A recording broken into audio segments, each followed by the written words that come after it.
Once, I lost so badly in my fantasy football league that I had to eat an entire can of dog food covered in wasabi. It was unpleasant. But now, I found the Fantasy Footballers Ultimate Draft Kit. The days of dog food are gone as I dig into their breakouts, values, tiered rankings, and much more. If you want to join me in the winner's circle, where you don't have to paint your butt cheeks like an elephant's face, head over to www.ultimatedraftkit.com and prepare for your fantasy draft.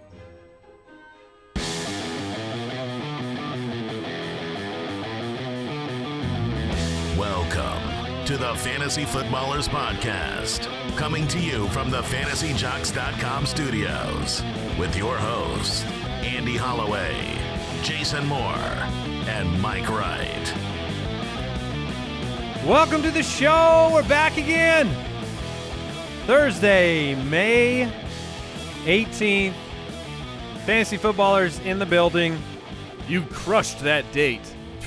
You sounded a little hesitant. You weren't sure that it was accurate, but you persevered and you dominated it. You have to make a decision and you go with it. You don't want to be wishy-washy on the date. I like the music in that intro. That's very. Did you put that music back there, Mike? Many moons ago. Welcome to the podcast.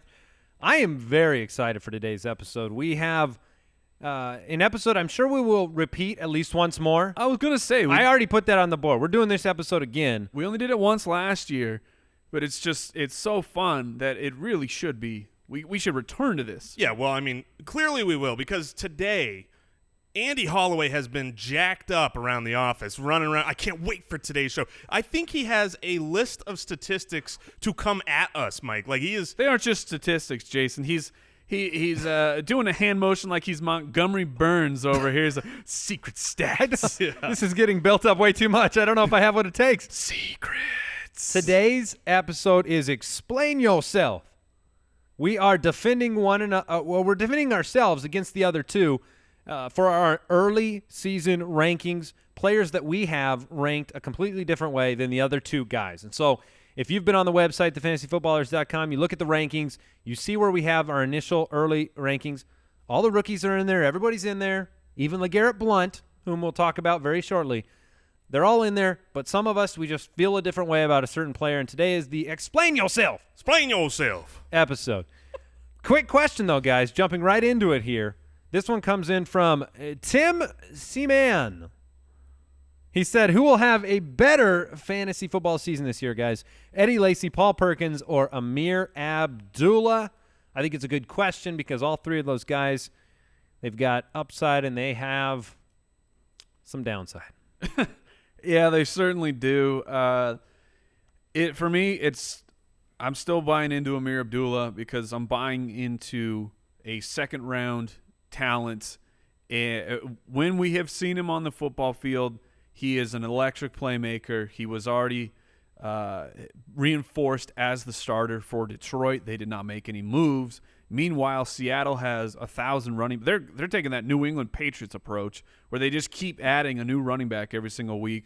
Paul Perkins has to deal with Wayne Gallman, who the Giants drafted, and Paul Perkins he's kind of a tweener. Meanwhile, they have Sean Drone, the big salad. They got Shane Vereen. They have pass catchers. I think Bobby Rainey's still there. So there's a lot of competition there. Up in Detroit, it's Ameer, Theo Riddick, and then Zach Zenner is the big back. And they don't do a lot of running in Detroit. It's a lot of running through the air, and Abdullah excels at that too. Yeah, the problem with that is that he doesn't excel as well as Theo Riddick does in the same backfield. And so if Theo Riddick were gone, obviously we'd say Ameer Abdullah is great. Now, my answer to this question is Ameer Abdullah. Yeah. I do have him rated the highest because you just don't want him to get a big head. I think talk him down a little bit. He has the talent. If he can stay healthy, which has been a big question mark so far in the 2 years, but they obviously, I feel like the Lions still trust Ameer Abdullah to a point in the sense that they didn't go out and draft another running back to replace him. When he's been on the field, he's been good. So he has the opportunity and talent combination. I will say this, though, in defense of Eddie Lacy. I feel like Eddie Lacy could have been on today's show with Explain Yourself. You know, like, Mike, you got him, I think, RB 46. Yeah, I bodied him. I just can't. I mean, you've got the starting running back You for can't a team. body for Eddie Lacy. He true. outbodies you. Yes, he does. They're a team that's always been a team that runs the ball. Eddie Lacy has been productive and was good last season when he was on the field. So I think it's between those two guys. And just to be fair to Ameer Abdullah, he did appear in all 16 games his rookie season. So I'm not going to call him injury riddled just because of one season. Like, a lot of players lose a season, so it just is unfortunate that it was his second year. Yeah, half of his career, Mike. Yeah, that's Look, I can't argue that. I that's can a write. fact. I can write the story for Ameer Abdullah here, and I can write the story for Eddie Lacy here, because Eddie Lacy's season would have to look a lot like LeGarrette Blount's. Good offense down on the goal line. He's the guy to go to in those situations. We saw Marshawn Lynch double digit. Very different team. Sure. That's the story for Lacy. I would say Abdullah is the answer. I don't know why. I can't write a story for Paul Perkins. We all agree. That's the whole point, is I can't write the story where Paul Perkins has any significant piece of that offense when you have so many pass-catching weapons. It doesn't mean he won't be solid, but there are players like that you're just kind of like, boy, I really want Paul Perkins as my 3. Yeah, like, that's how I feel about Paul Perkins right now. And I would just say this: Ameer Abdullah, good friend of the show. If you're listening right now, if you're watching, please do good this year. I think we still have a stack of Abdullah Express posters. We would like to have. Do good. Sure. Be charitable. Very kind. Be a community. Well, if he's kind to your fantasy football team, then he is donating many fantasy points. And we know Mike loves him because he gets hurt a lot. So on today's show, we have, like I said, the Explain Yourself section. We're going to talk some news. You can find us on Twitter at the FF Ballers, and the website's thefantasyfootballers.com. Check out the Ultimate Draft Kit. I believe there are 14. Brooks, can you check? Is it 14 days left until that thing is released? That's correct. Is that why I'm working 16-hour days? Is that the reason why I'm doing that? 2 weeks. 2 weeks away from the Ultimate Draft Kit, and you can check that out, ultimatedraftkit.com. From time to time, we like to read reviews from the listeners of the show in only the way that Jason can, and so let's hit it. Oh, maybe not. Review-a-Saurus Rex. This one comes in by Go Falcons 99. Oh, From Canada, Yeah. Buongiorno. He says, "Thank you. Absolutely love this podcast. I've only played fantasy football seriously for 2 years now. It is now practically my life. After finishing 7th my first year, I found this podcast. This past season, I jumped from 7th to 1st. It is now a routine to listen to the podcast on my lunch. Love the football knowledge and the fun that comes along with it. Well, Go Falcons 99 from Canada." Thank You're you. welcome.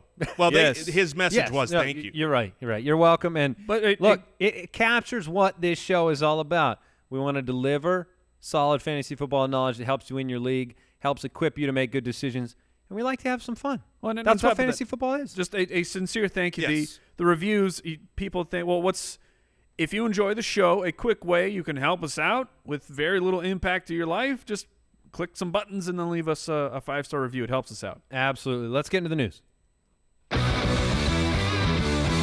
News and notes from around the league. Oh, yesterday, Mr. LeGarrette Blount signed a 1-year deal with a team that needed a running back, the did. Philadelphia Eagles. This is LeGarrette Blount. This should be the farewell to Ryan Mathews. Yes, it should be. he'll almost certainly be cut. All the beat writers around Philadelphia have been saying he's going to be cut for the last few months, and you're like, well, how? They don't have other running backs. That's why LeGarrette Blount had been tied to them in rumors. But this is a great signing because I'm sick of all these running backs. You know, Adrian Peterson goes to a team and wrecks it. Jamal Charles might go to a team and hurt C.J. Anderson. Here, I mean, there were all the shady owners worried about Buffalo grabbing I was terrified. LeGarrette Blount. And I was starting to think that LeGarrette Blount might go back to the Patriots and just, make another running back to the core there. Here, he actually becomes someone with value. I don't think anybody was really banking on Ryan Mathews currently, and he doesn't hurt anybody of relevance. Do you have anything to say about Ryan Mathews, Mike, at this point, where you have an obvious, Just sad. other than the fact that you believe he's an absolutely fabulous and amazing player? I do. Are you I willing still to? do. Are you willing to just concede the fact that everybody else in the world disagrees with you?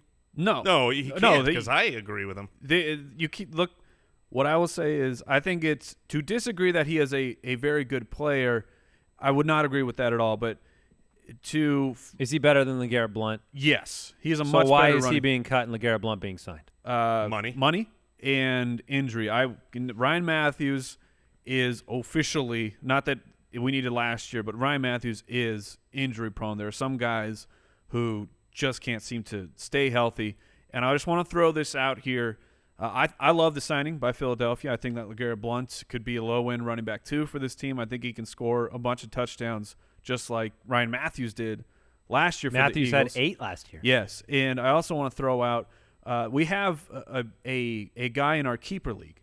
He is essentially the Taco of our league, Taco from the league, where he just makes these weird moves, but they always work out. And he kept LeGarrette Blount despite it When he was a free agent. looking like an absolute idiotic move. the clear wrong move. And now LeGarrette Blount is the starting running back I didn't for the even Eagles. think about He's that going until to just be- now. So he's going to be great. He's going to be a top 10 running back now. I mean, this is how it always You know works it's out gonna for that happen. guy. Mike, I didn't even think about those implications until now. All right, so LeGarrette Blount, I've statted him out for about 6 touchdowns in that offense. He has the upside to be double digits, depending on how that offense comes into form under Carson Wentz in year number 2. But LeGarrette Blount signs with the Eagles. Very interesting signing, good signing. Glad he didn't mess someplace else up, like Jason said. Just a couple quick notes. The NFL is looking to add a second IR to return spot for the upcoming season. This gives the opportunity for somebody to be tucked away in that IR to return spot. They come back, I believe, week 8. Is that right? Yeah, it's they after 6 weeks they can start to practice, Yeah. and then 2 weeks later they can rejoin the team. And this would have a implication on an early injury to a player coming back from surgery that you didn't want to leave out for the entire season. The NFL is also going to approve a proposal, most likely, that will change the overtime from 15 to 10 minutes. This was a kind of a player safety issue where they looked at it and said, hey, if one of these games goes really long on Monday Night Football, this team has to turn around and play Thursday or Sunday morning. It is damaging to the players, potentially. So that's why they're Agreed. doing that. All right, we're going to get into the meat of the show. Are you guys ready for this? Are you possibly ready? Am I ready? I love this. I love this episode so much. Here we go.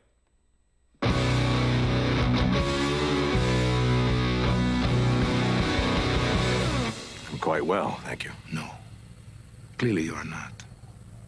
No rational person would do as you have done. Explain yourself.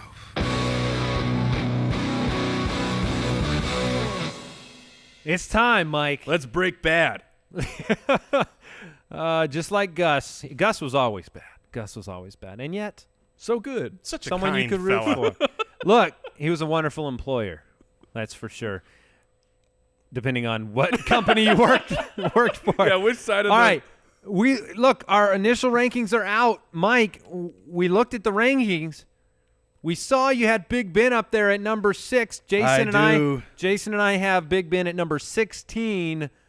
Explain yourself. And I need to start this off by saying yes, Big Ben is my number 6.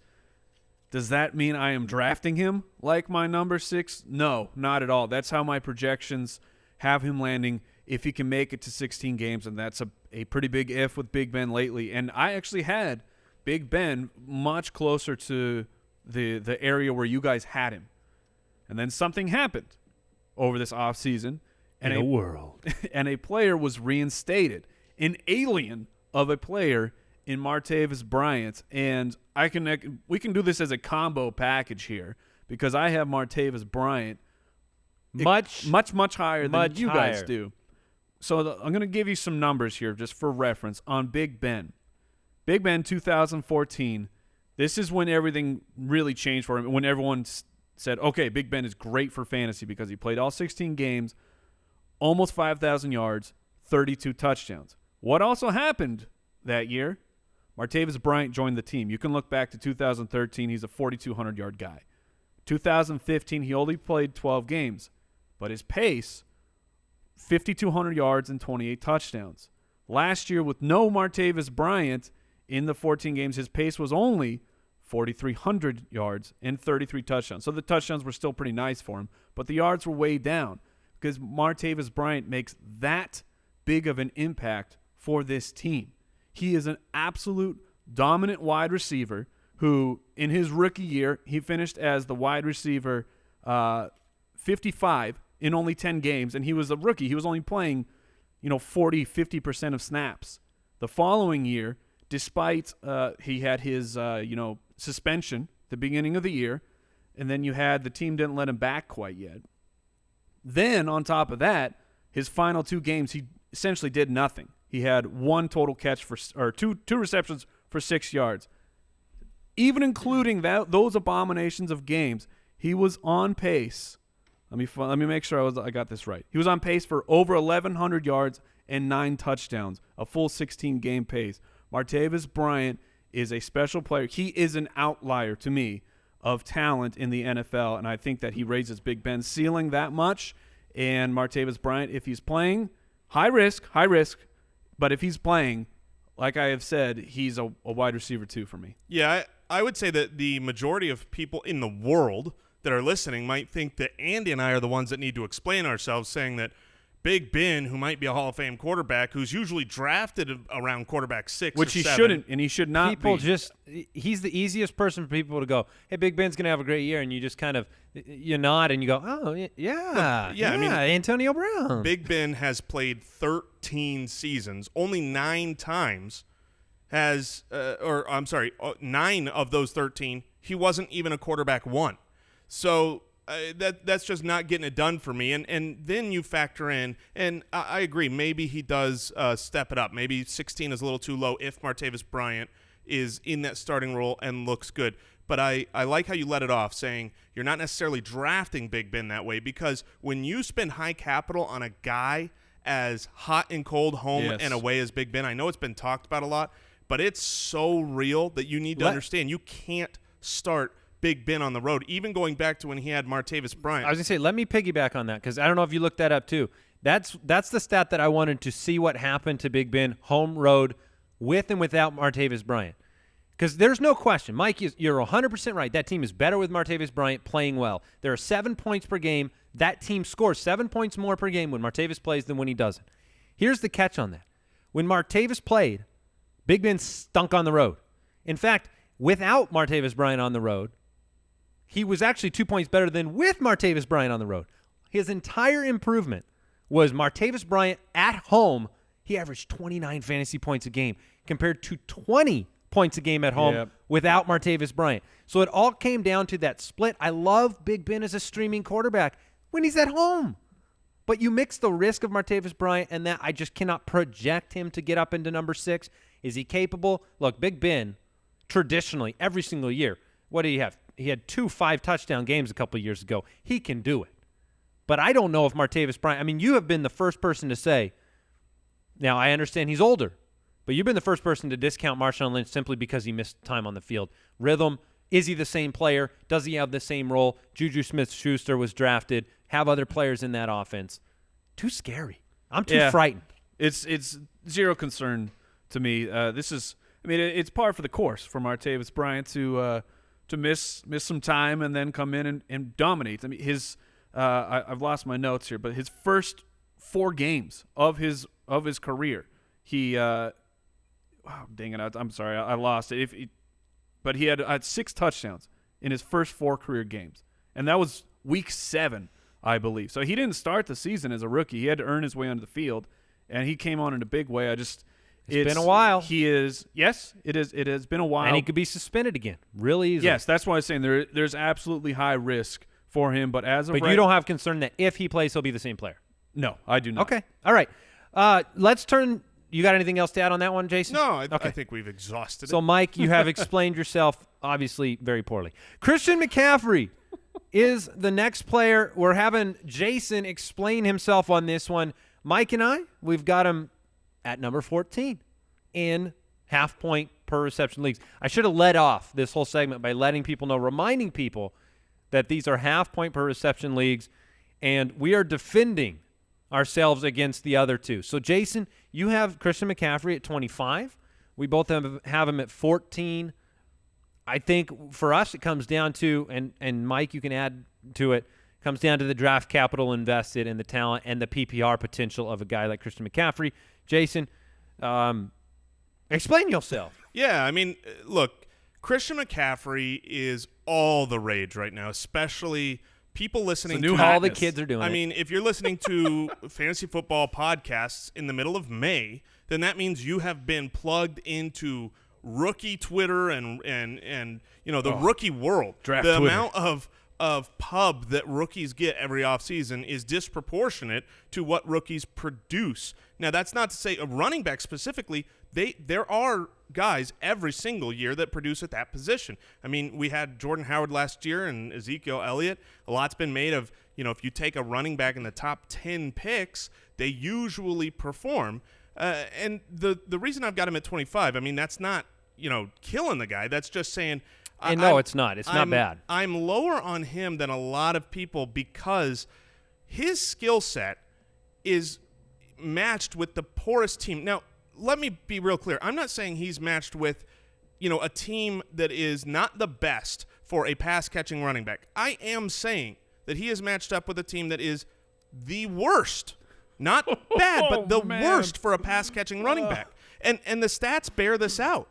I mean, put it this way. In my stats, I gave Christian McCaffrey 40 receptions next year, which is a pretty, good number. Yeah, a lot not of bad. people are giving him 60, 65, 70 because, the best pass-catching running backs, they get that. They get maybe 75, maybe 80. Do you know how many receptions running backs had for Carolina, the team? The entire team last year? They had, I think it was 34 to the running back position. No, I'm sorry. It looks like 32.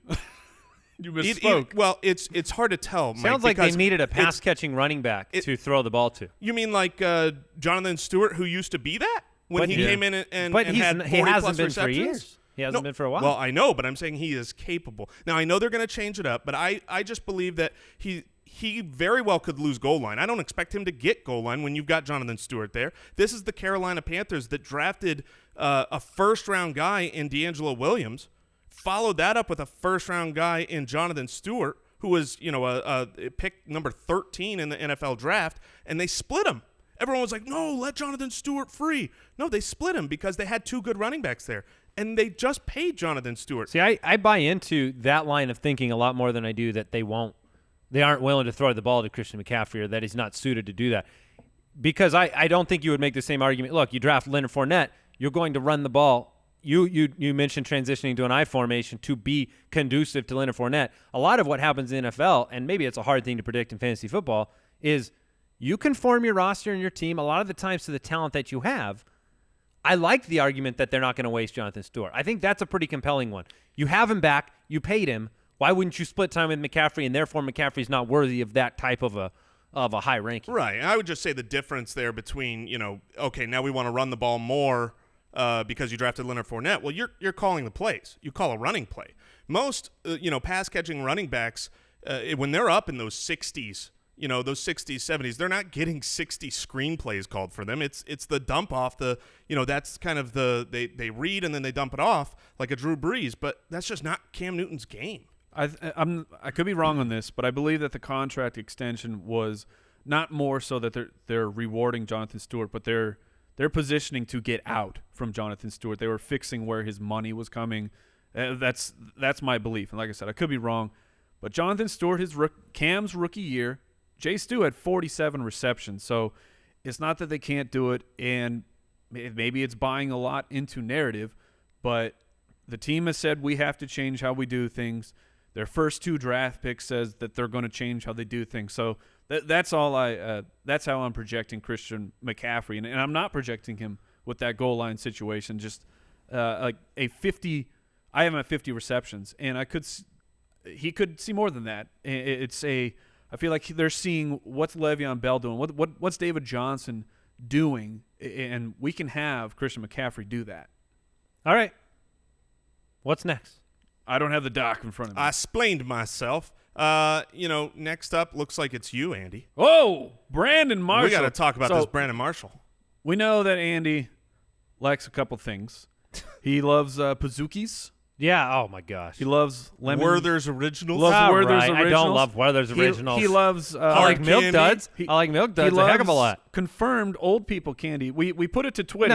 No. And we said 52-48 on my feed. Well, that's because the old people follow you, Andy. All right. Wait, but 52% said it Milk was Duds are not old people candy. a win is a win, man. You gotta deal with these things. But that- one of the things that- he certainly loves is Brooks, Brandon Marshall. Brooks, Brandon- what are your No, thoughts on no, Milk Brooks Duds? is not allowed no, in on this. Brooks, what do you think of Milk Duds? Oh, I am all on your side, Andy. Yeah, that's right. They're delicious. They're Yeah. not exclusive to old people. That's right. And old people can't. First of all, when I told my wife this, she said old people can't eat them.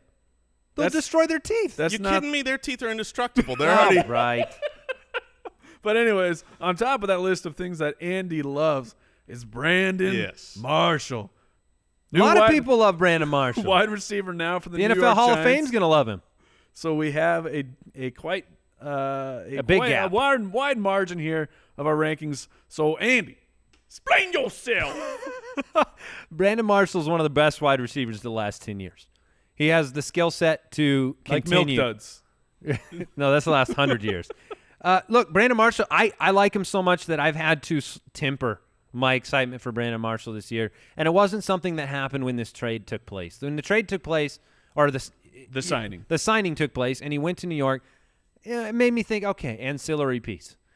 But the reality is that nothing that I've seen on film tells me Brandon Marshall can't do what Brandon Marshall has done. And when you look at the numbers for Brandon Marshall, I don't believe. Here's the fundamental piece of this puzzle to me. We all know Alpha Dog, his name's Odell Beckham Jr. But the fundamental piece of this to me is, do I believe that Brandon Marshall has lost a step? No, I don't. Do I believe the targets are going to be there for Brandon Marshall? I do. When Brandon Marshall played with a very highly skilled, high fantasy value wide receiver 2 in the past, because he's always been kind of the alpha dog, right? When he had another piece, he was always better. When he played with Alshon Jeffrey, the target numbers were higher, the touchdown potential was higher, and the receptions were the same. When he played without him, they were lower. When he played with Eric Decker, all of those numbers that I just said were higher or the same. When he played without Eric Decker, they were lower. So to me, I've seen this history where, look, Brandon Marshall has lived his entire career being heavily double, triple covered, and it didn't matter. And he was a high enough reception guy. Now you put him on a team where you have Odell Beckham Jr. to worry about, mismatches with Evan Ingram. I personally believe, I have him at 17. I personally believe that he has enough left in this tank to make a big mark, and he always has potential for double-digit touchdowns. So for me, those two, look, I've been the last guy to get on the wide receiver 2 draft pick train. For me, it's 1A, 1B at this point in New York in terms of talent. And for me, Brandon Marshall, everything's going to come down to the touchdowns. I agree that he can, especially in New York, he can put up double-digit touchdowns, but will he be able to do that with all the players where Odell Beckham is going to command 170-plus targets? Then you have Sterling. No way. Then you have- No way does he get 170-plus targets. I don't think he'll get 170 No way. plus targets. How many either. targets did Odell Beckham get last year? Probably 169. right. He's And- going But to with Brandon Marshall coming, Yeah, I would and expect with it to Sterling Shepard had 105 targets, and that's where I'm saying. And Victor Cruz was there. He got. So you 76. think Marshall's getting none? No, but my point is that between Sterling Shepard and Brandon Marshall, is there enough to go around to get Marshall up over that 100 threshold? And that's where I'm not so sure. He'll take exactly 50 of Shepard's. He'll take 50 of that's what- Odell Beckham Jr.'s. But there you go. No. Let's say he does that. Let's say he takes 50 from Odell Beckham and Which is 50 only from- 100. Which is only 100. Keep in mind, okay, 2 years ago, Eli Manning had his career high in completions, 387. That year, the second most targeted guy still only got 90 targets. So let's say with all the weapons now, Brandon Marshall can get even more than that, and he can get 100 targets. What's his catch percentage? I mean, 69% would be great. That's easy math. That's 69 receptions.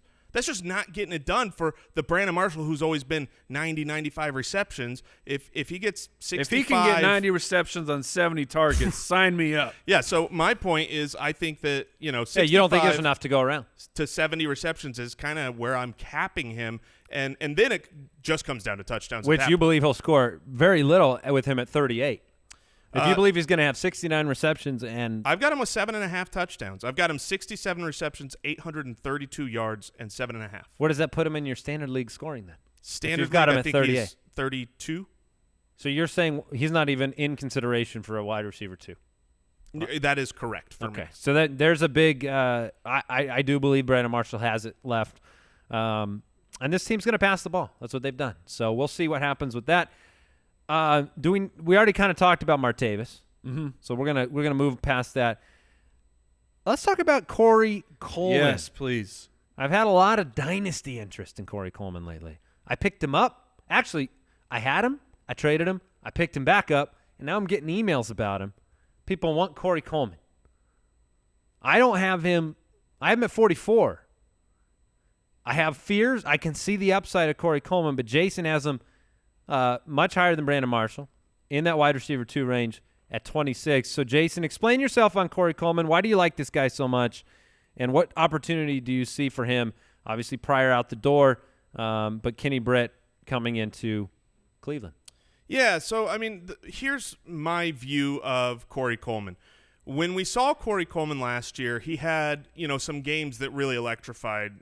He had that one big, giant blow-up game where you saw what you saw in college, which is he was one of the best wide receivers coming out. Now, he lost a lot of last year. He was gone. And if you look at what – broken hand or thumb. Yeah, and if you look at what the Cleveland Browns are doing going forward, right? I mean, they drafted David Njoku.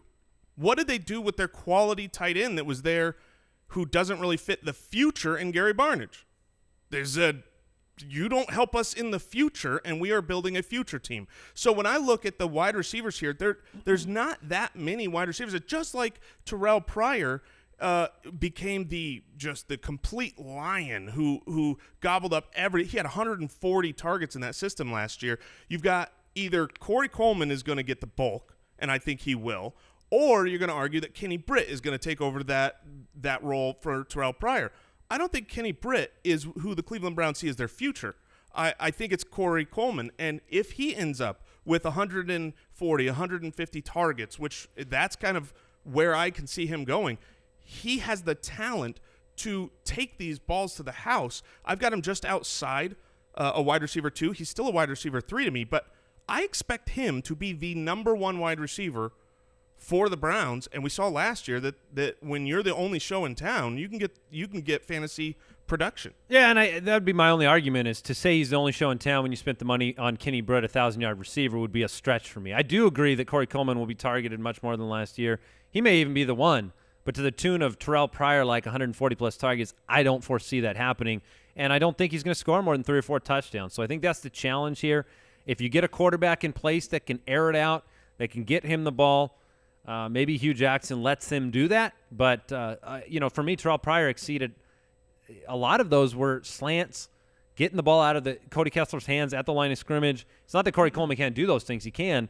But I don't think he's going to be all alone in that secondary. Mike, what do you think? You have him the lowest at 61, so you must have some strong thoughts on Corey Coleman. Yeah, I've slightly bumped him up from 61 since then, but it's the Cleveland Browns, if I'm reading this correctly, they had just over 3,200 total passing yards. And looking at Cody Kessler, I don't think he's the answer. I mean, he's a 200-yard guy, and that's unless Corey Coleman is going like Terrelle Pryor, where he's getting a third or so of the passing yards, which I just don't see. I don't think that's happening this season. I think in the future, the Browns are building something special. I like Deshaun Kaiser far more than I like Cody Kessler. But I agree with the draft community that said Kaiser's not ready yet. He still needs some time. So that's why I think it's not the year for me for Corey Coleman, possibly next year. But you like him taking that jump. Yeah, this year? I think he's going to take that year 2 jump because he's going to go into the role of the number 1, and he has the talent to back it up. Before we do any more explaining of thyself, Want to thank today's sponsor, PristineAuction.com, the absolute best. You went bananas the other The day, best. Mike. I may or may not have gone bananas on Pristine Auction. Look, it's the best sports memorabilia site in the known universe. I went on there the other day. I saw it come through, and I said, Mike, what'd you do? And he Yeah. said, Well, I stocked up. Because Andy looked at the total, and he's like, well, what'd you do there? And then when I showed him the booty, the loot that I had gathered, he said, Balderdash, there is no way that you got all those signed jerseys. Why don't you tell him what you got? Well, I can't. There's so many I can't even remember. You got a signed T.Y. Hilton? I got I Hilton. can remember this. You got a signed Tyreek Hill jersey. You got a signed Stefon Diggs jersey. That was basically stealing. And this is an auction sports memorabilia website. So when you catch them at the right authenticated. spot. And I'll just tell you, Mike snagged a signed Stefon Diggs jersey for $35. Booyah! That's a full jersey, signed, authenticated. You can't go to the store and buy a Stefon Diggs jersey It was for ridiculous. $35. And so at first I was like, Mike, what are you doing? And then Mike told me, he goes, you bought me all those frames to fill up. I'm filling them up. So you got to head over to Pristine Auction. Trust me, you're going to love it. Make a completely free account. When you do, let them know that the Fantasy Footballer sent you. Bidding is no obligation, as in if you win, you got to pay. But if you don't win, you're fine. No sweat off your back. It's PRISTINE auction.com. Next on the list. And Look, can we fast forward for a second? Sure. And just talk about Terrelle Pryor? Can we jump to Terrelle Pryor? No. This is just a tease. We're going to talk Okay, about we're going to Terrelle talk Pryor. about I just thought maybe on the heels of Corey Coleman. Go ahead. Set the stage All for who right. you wanted me to. We're gonna throw it to you and talk about Mr. Carlos Hyde. Now, Carlos Well, if you Hyde. threw it to Carlos Hyde, he wouldn't catch it. So, but continue. Perhaps. 50% of the time, it would. Yeah, there you go, Mike.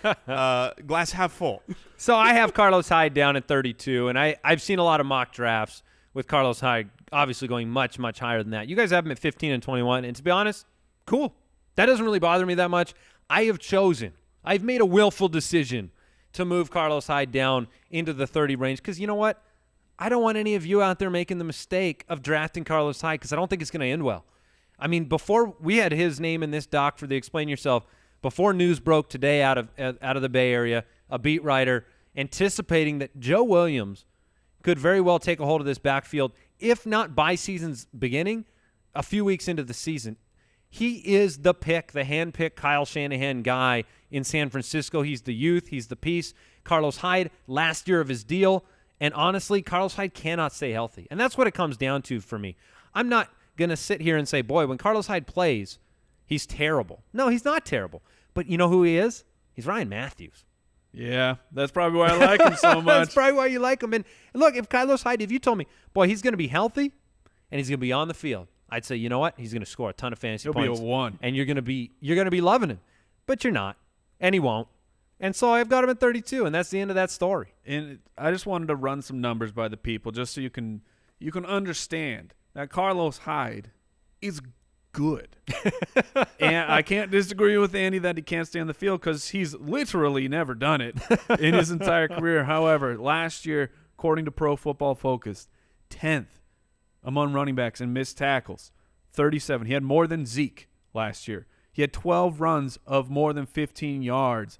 That's 9th. That's more than David Johnson. That's more than DeMarco Murray. He averaged 32 yards after contact per game. That puts him 3rd in a per game number. He had 414 yards total after the contact. That's 7th in the league, and that's only in 13 games. The guy is an absolute stud, but he can't stay healthy. And here's the reality, too.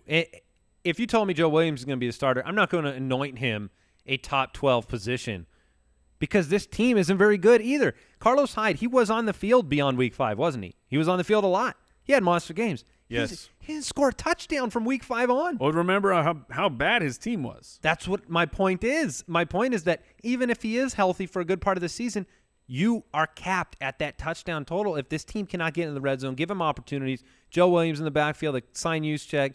They have they traded for Kabri Bribbs. Whatever the situation is in that backfield, right now I clicked on Carlos Hyde on ESPN. He's still got a questionable sign next to him. That's not even a joke. He's got a That's Q. perfect. He's got a Q next to his name, and I I think, think they started putting that on his jersey now. I think drafting they put it on. Yeah, there's a Hyde on the back with the red Q above his name. They just put a little Velcro patch, and when he comes off, the other coach rips it off and go, hey, you're doing good. You get a P. Oh my gosh! All right, Even though the P is gone. Let's right? No flip problem. this over to Mike. Hey, we got a review the other day that said, hey, once I heard that Mike liked I almost said LeGarrette Blount, that he liked Latavius Murray more than Dalvin Cook this year, I had to turn the show off. Yeah. You are a polarizing man, Mike. Now, it's worth saying, as this show is, what we are defending here is the minority opinion. So this is, Mike, I don't think either Andy or myself possibly agree with you here. Yes. So this is about Dalvin Cook because me and Mike, Jason and myself have Dalvin Cook at 22 and 23. Mike has Dalvin Cook way down at 45. Yes. Say what? And here's the thing about the review is what bothered me was it was accusing me of thinking Latavius Murray was a good running back. And if you followed this show for any length of time, you would know that is unequivocally false. Yes, thank you. I have never supported Latavius Murray. And my point is simply, I think that the Minnesota Vikings gave him $5 million, and they're going to use him. I understand Dalvin Cook's the new hot draft pick, but last year you had Matt Asiata and Jerick McKinnon. Who's the better running back? Yeah, you're right. Who's the more talented guy? I know. Asiata was on the field way too much. He's on the field a ton, and not only is he on the field, he was the goal line guy. They said Jerick McKinnon, we're inside the 10. Hit the bricks, son, because it's Matt Asiata time. Who's going to – if you gave me the tuba sound, everyone knows what Matt Asiata is about. And it's just the snaps. Asiata was on the field for 42% of snaps. Jerick McKinnon was on the field more at 56%. My argument against Dalvin Cook, who is I think a better talent than Latavius Murray, is simply – and better than Jerick McKinnon, you'd agree, right? Yes. He's a better running back than Jerick McKinnon. My argument is just they're going to use Latavius Murray. I feel very confident that Latavius Murray will be the goal line back. Dalvin Cook may get work, but also Jerick McKinnon is not just going to be benched. They will still give him snaps here and there. So instead of just two guys, now you have kind of 2.5, like what's Charlie Sheen's show, the 2.5 men, because Jerick McKinnon, I still have estimated he'll get 15 to 20 receptions. Here's where I agree and disagree with you. When it comes to Latavius Murray, I actually agree to a point. I fully expect him to be the goal line back. They didn't bring him in for no reason. Dalvin Cook is not a big bruiser. You have Latavius Murray, who has had double-digit touchdowns in the NFL. You could say it's the Redskins line. But if I'm a coach – Oakland's line. Yes, Oakland's line. If I am a coach, I'm putting Latavius Murray in at the goal line. He has shown me that he's got a nose for the end zone and can get the job done over Dalvin Cook. But where I disagree with you is how much you think McKinnon is still going to be involved. You just talked about how they were pulling McKinnon off to get Asiata on, and then they go out and they sign Latavius Murray, and then they go out and they draft Dalvin Cook. I don't think they like McKinnon that much, and I think Cook will. I think it's going to be mostly a two-man show, and Cook will thrive with the small pepper targets from Sam Bradford. So that's why I have Cook much higher than you. And I won't linger on Cook too long, but I agree with Jason. It's one of the reasons I don't love Kyle Rudolph, because I don't think he's going to have to be the only peppered short target anymore. You have Dalvin Cook. You have him in the backfield. I think we all like Danny Woodhead. Yes. It's the same type of application here for me and Dalvin Cook.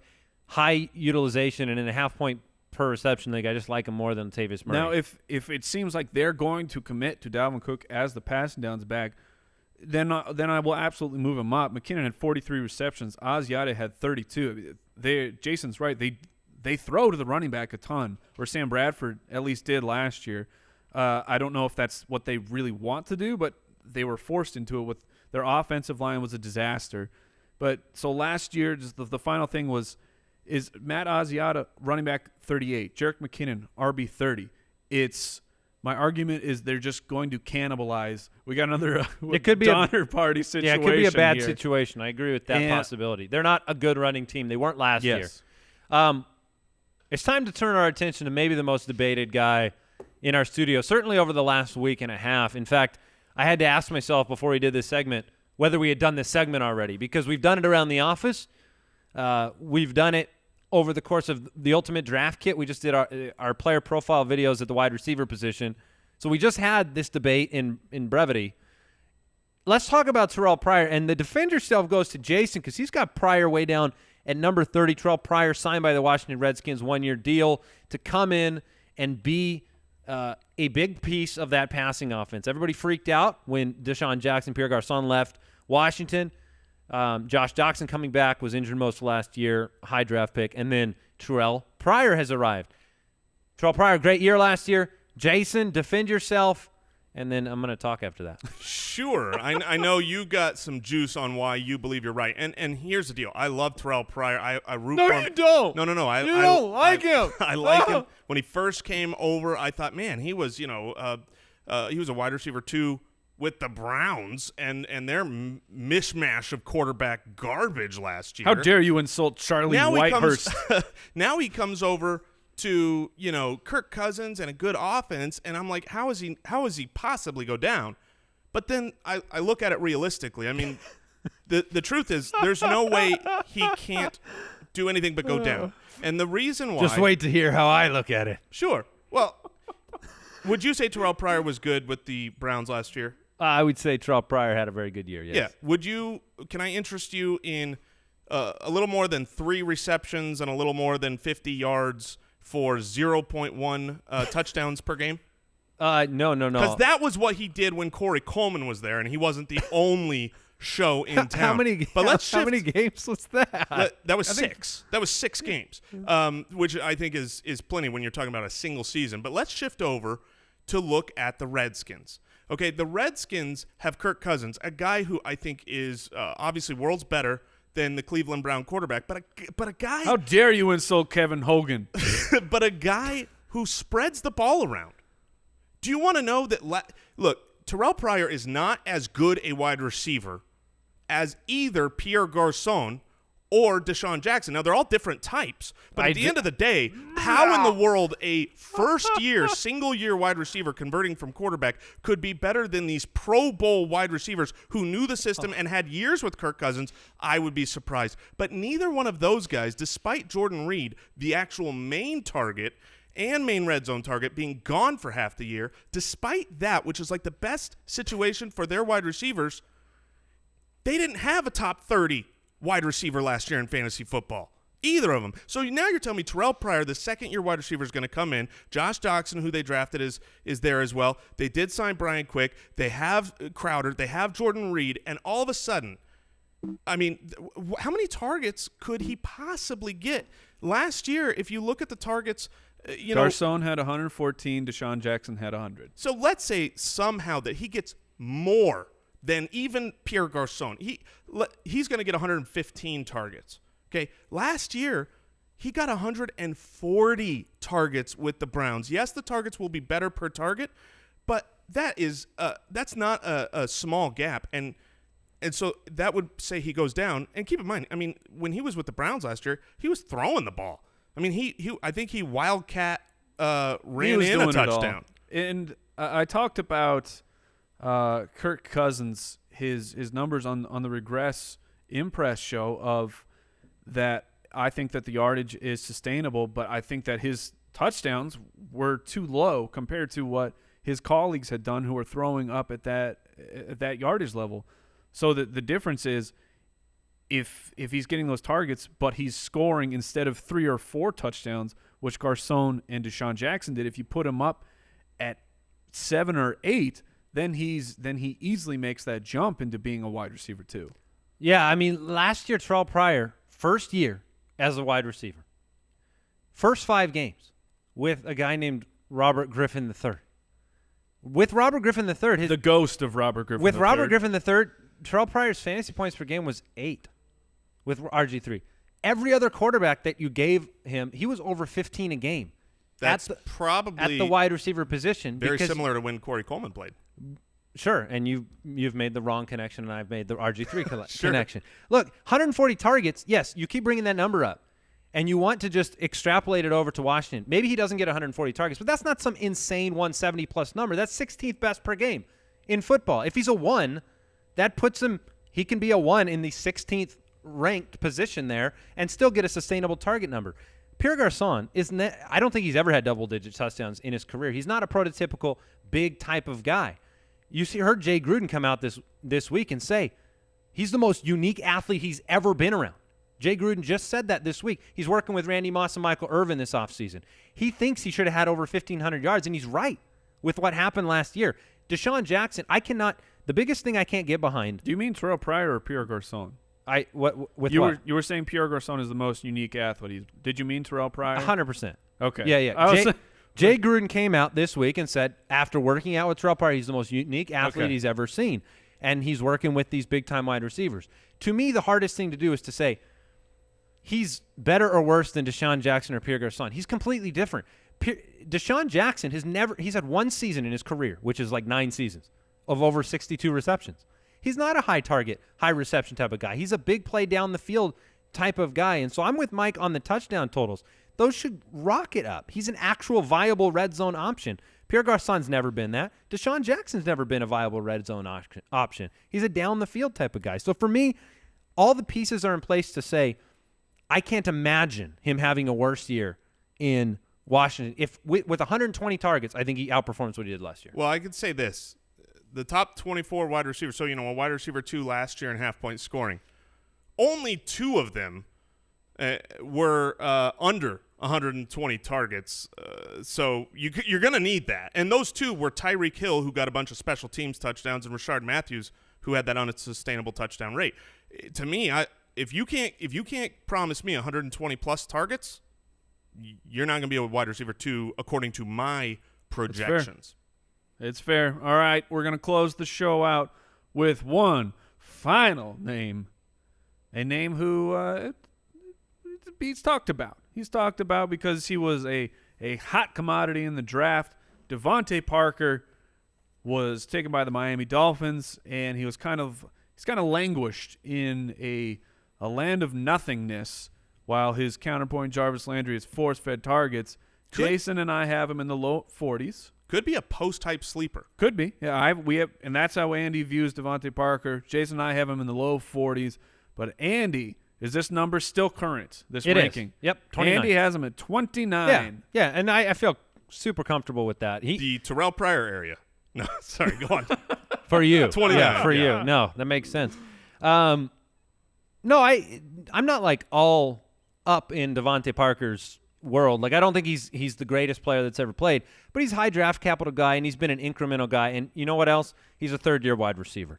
I like what Adam Gase has done with that offense. And when you look at what Ryan Tannehill has done and succeeded with in the NFL and how they have found a way to help him succeed, when Devante Parker has at least 3 catches from Ryan Tannehill averages 4 or 5, little over 4 more fantasy points per game. So he succeeds with Devante Parker on the field and with Devante Parker being targeted on a regular basis. I think we've seen some reasons to believe Jarvis Landry no longer needs to be or will be the 110 type of catch guy anymore.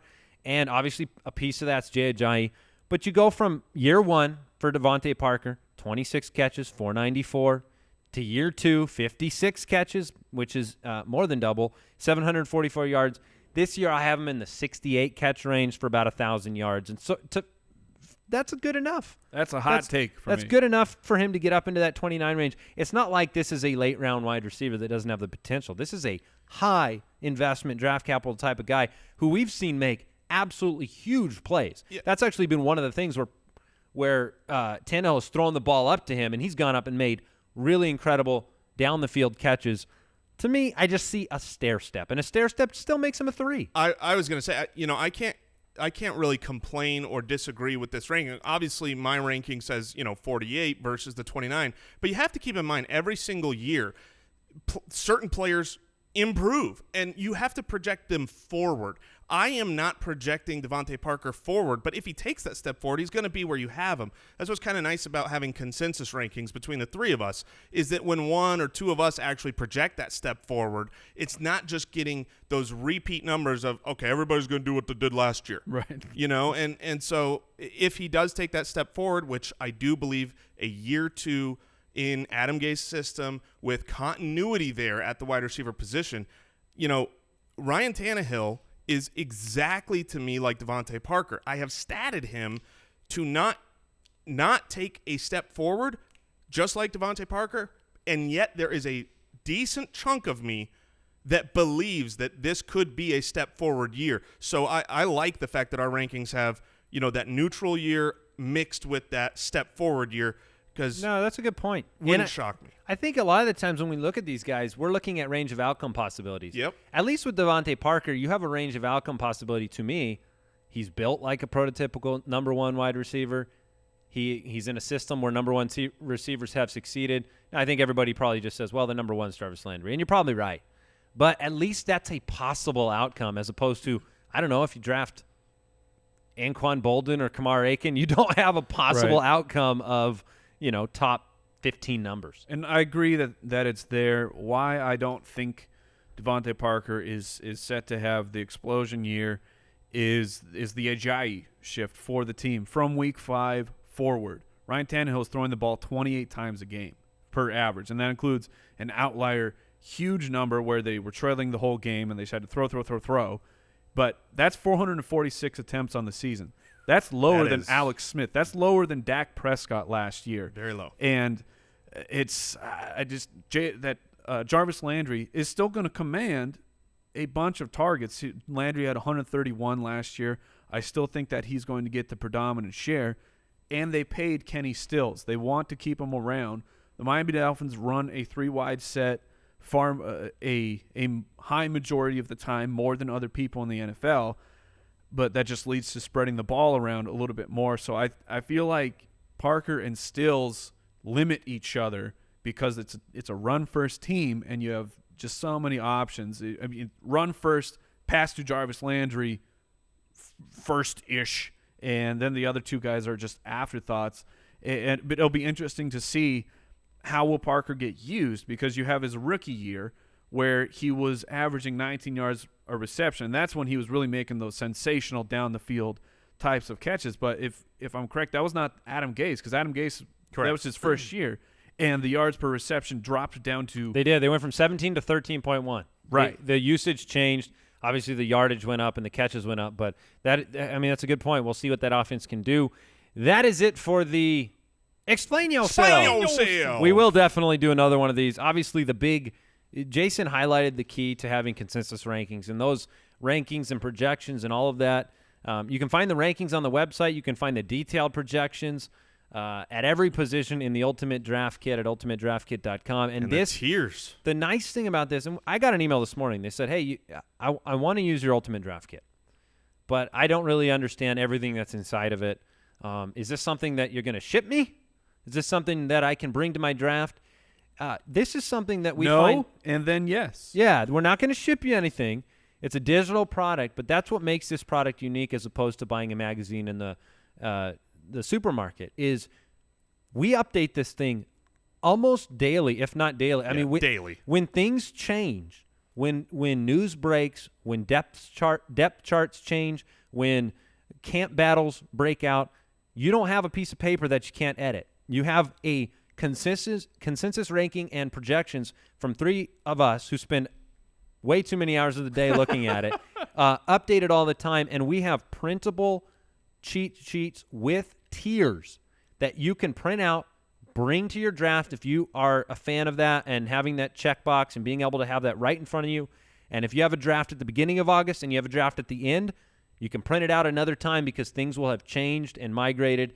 And there is a ton inside the draft kit, including what I just mentioned earlier, 100-plus player profile videos where we break down, much like on today's show, you hear these debates on each player. If there's one guy that you're going, I'm not sure about him, you can go listen to that video, see our opinions, see different perspectives on that guy.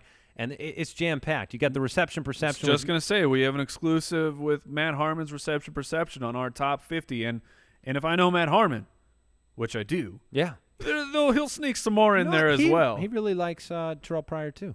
He does. Whoa. He does. I really like Terrelle Pryor, Liar! too. Look, Terrelle Pryor is going to be valuable in fantasy next year if he's, as I'm projecting him, a wide receiver 3. He's going to be started. He's not going to be valuable to my dynasty team where I got him slotted in as a 2. Well, that's your fault, bro. But, yeah, check it out, ultimatedraftkit.com. You have 14 days left to get it at the cheapest price possible. It's all pre-order right now, but it releases June 1st. Thank you for tuning in. Brooks, you doing okay over there? Oh, yeah. You know, All right. the best. Terrelle Pryor, thumbs up, thumbs down. Let me see. Thumbs up. The best part of spending an entire show you're in full defense. You got to explain yourself. You know what you got to do right afterwards? Get in a fight with the wife? You got to treat Oh, yourself. you got to right. treat Come yourself. on. Okay. From That's much splaining smarter. to treating. Some Halo talk. Hey, now you're talking. Hey, check out fantasyjocks.com for all your fantasy trophy needs. And you can use our promo code, Footballers. Goodbye. Thank you for listening to another episode of the Fantasy Footballers Podcast. Join our fantasy football community on jointhefoot.com and follow us on Twitter @TheFFBallers.